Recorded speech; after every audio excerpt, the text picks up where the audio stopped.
Image, image, and more image. This week on Top of the Stack.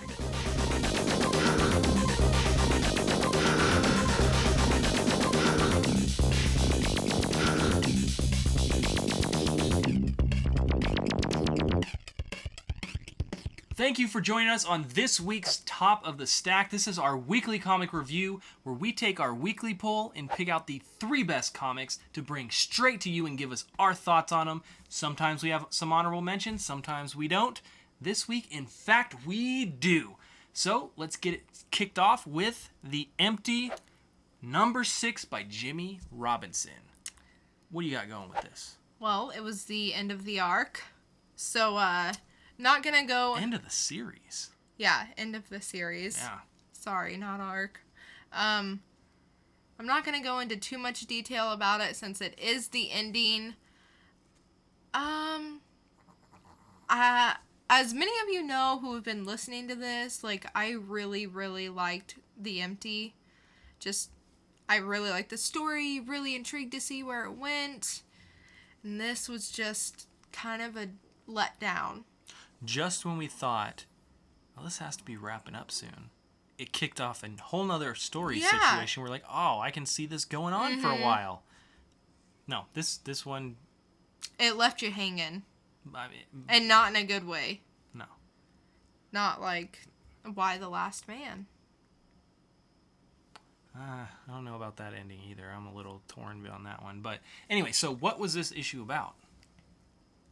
Well, basically we figure out that the scientists that they found were controlling black matter, or dark energy, way back in the day. And after years and years and years of that happening, it messed with the climate and messed with the world, basically. And then, so that's why... It created the Empty. Tenor, that's her name. Yeah. I was trying to think of her name.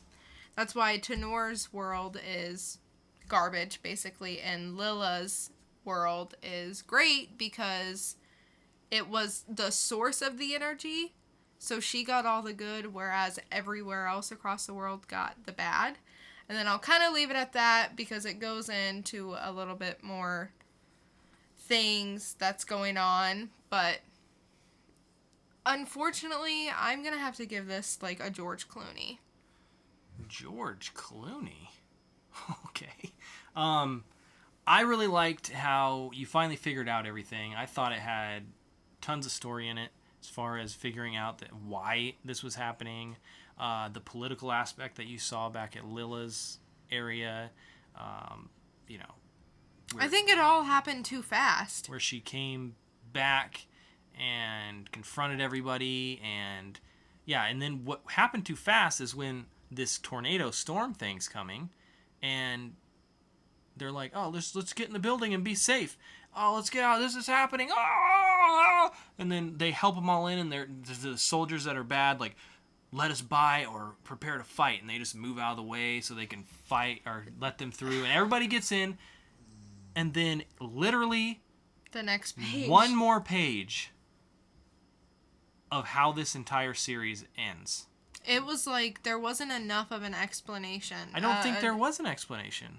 I mean, it was just weird. That Lila's energy is going to help the Earth? It just didn't really make sense for the end of this. I was really hoping for something better than that. Yeah, so...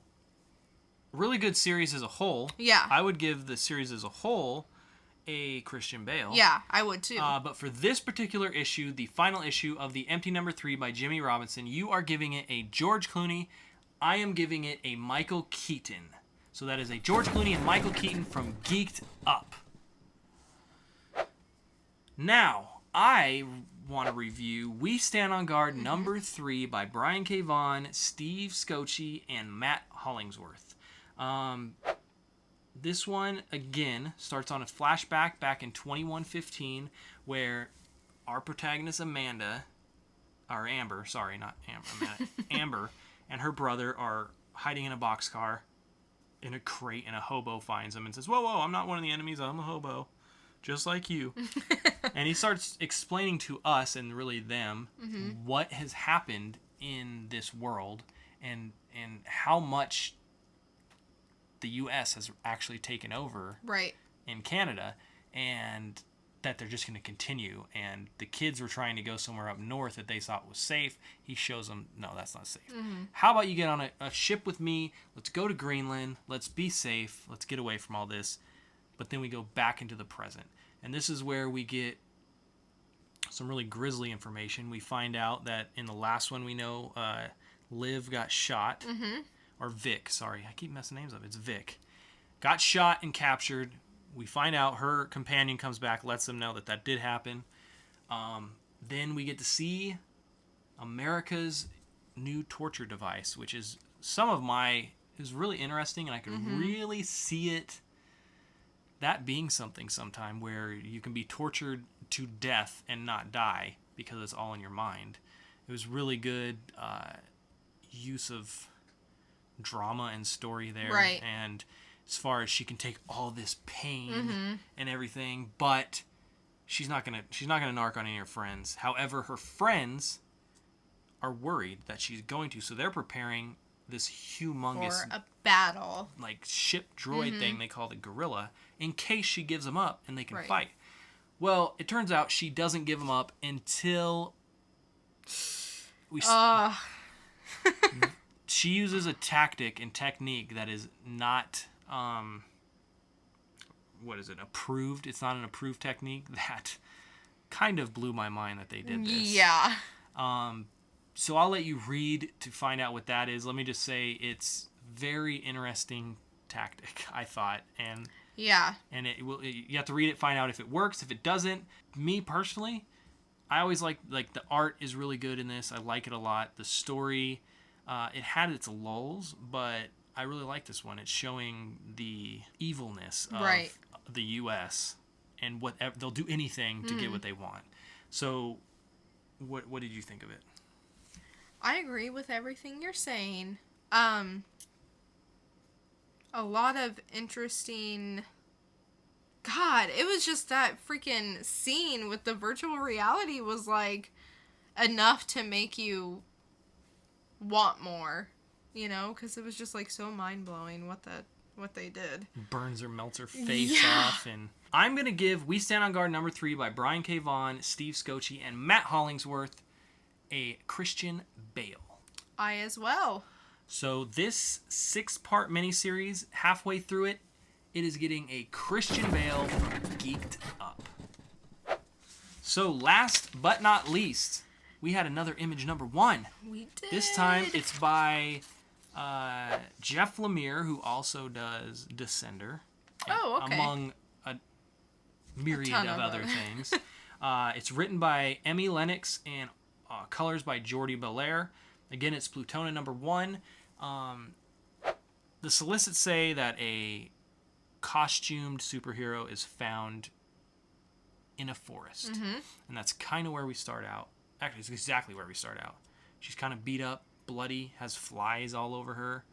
And then we get into meeting our characters. Right. I kind of liked how they did this. What do you think about how they accomplished this? I liked it. It was kind of one by one, slowly introducing you. I liked that, so you're not like overwhelmed with information at the very beginning. Yeah, but then they did a good job of bringing them all together. Yeah. I hate when you got something, like, let's say they didn't do those scenes, and they bring them all together. Yeah. And maybe they don't even say whose names they are. Right, I mean, you're like, exactly. Like, who is this person? See, this is, like, one of the only comics where I actually got to, like, write down all their names and, like, actually know who's who, because they did a really good job of just kind of laying it out for you. So it first shows us Teddy. Who I think is going to have a lot to do with this. Again, I think this is a 6-part miniseries, but he is the superhero guy. He has a journal about him. He watches them. He's a nerd. He does a blog or something. He, like... Yeah. Interacts with other people who also watch. To try to coordinate and see where these superheroes have been. So I'm sure that when they find this, it doesn't say who she is. we're assuming it's Plutona, but Yeah. I'm assuming he knows who it is. That's Right. why. Mm-hmm. Then we got Diane, who is an average teen, a little overweight, has a dog named Loki, and a studded leather jacket. Yeah. And her friend is really mean to her. Yes, and that's that Me? Is that that me? you? How do you say her name? I think it's Mai. Mai? Oh, I don't know. okay. M-I-E. I would say because P-I-E is pie. Mai. Yeah. Then, see, this is what the first two people you could see decent families. Mm-hmm. Then we get into Ray, who's a troubled teen, a loner. His dad's a drunk, passed out on the couch, steals his cigarettes. He's a smoker. I mean, I like how it's showing this dynamic of characters because it's not something I was expecting in this at all. Do you have something to say about Ray? Well, he's a bully.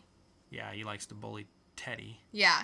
Which I also thought it was interesting how they totally made it like these people have gone to school together for a while. And then this one instance happens and it kind of brings them all together. Yeah. So it's kind of like they know each other. They don't really care for each other as a whole. And then they start. And it's pretty organic the way it happens. But then we got Mai and her brother Mike, who are Asians. Mai likes to use Diane. Yeah. Ray, like you said, Ray picks on Teddy, calls him a tugger.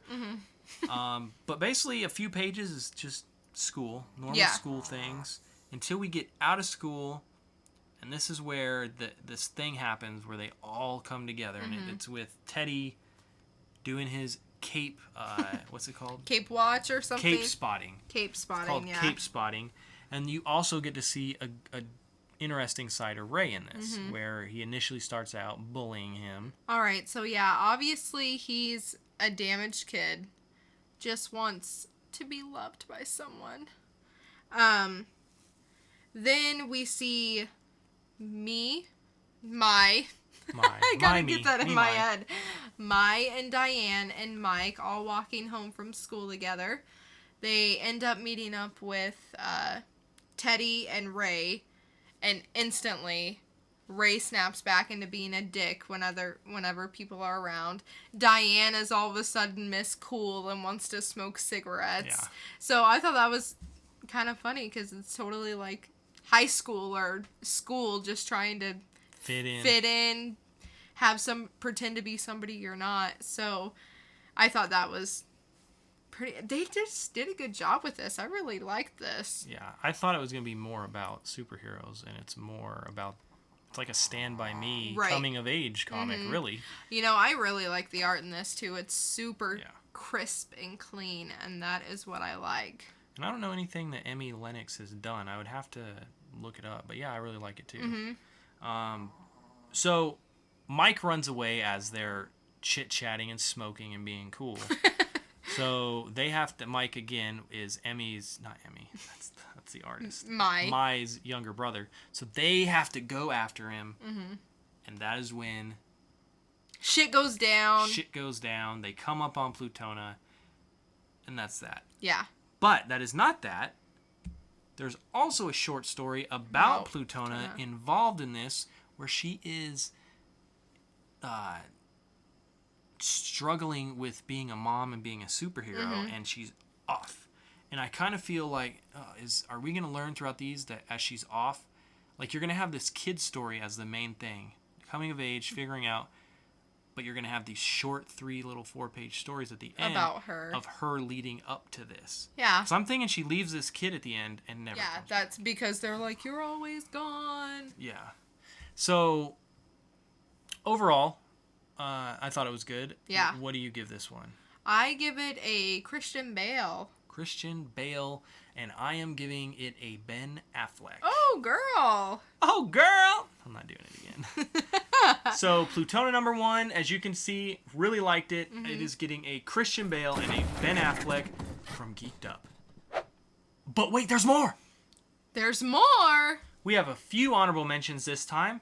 First up is Dying in the Dead #3 by Jonathan Hickman and Ryan Bodeheim. Really like the art in this. A lot of information in this one. Yeah, a lot of information, a lot of character. It's really different from the other ones, too. It's a whole another side story that wraps back in at the end. But really good. We're also going to have a dramatic reading of this later on this week, so tune in for that. But really like this one, so that's why I wanted it on the honorable mentions. It was, I just thought Plutona, these three we picked, the empty being ending, We Stand on Guard right in the middle doing well, and Plutona with a jump start on that. We had to keep those where they are. Also, material number 4. I'm not sure if whenever there's a month that this won't be on the honorable mentions, because it's just a really good book on social and political things that are happening to us right now, technology, like all sorts of things. I really like it, by Aleshkot and Will Tempest.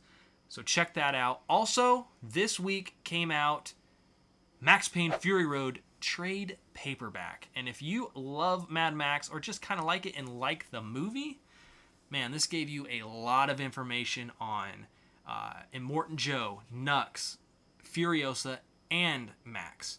So I think it was like $12 or something. It's for all 4 issues. It was really good. So those are the honorable mentions. Let us know in the comments if you agree with these reviews, if you thought they were better or worse. When you like, comment, and subscribe, and we will get back to each and every one of you. So start that discussion now. Find us on Facebook and Twitter. But until next time, stay geeked up and always hug a xenomorph. Always. Yeah, that's me, I'm Hope. My mom's name is Janet. Hooked up with Scott Lane with plans to save the planet. Villains can't stand it that they're getting tossed. From street thug to the boss, it's Ant-Man and Wasp. No matter what the cost, we'll save the human race.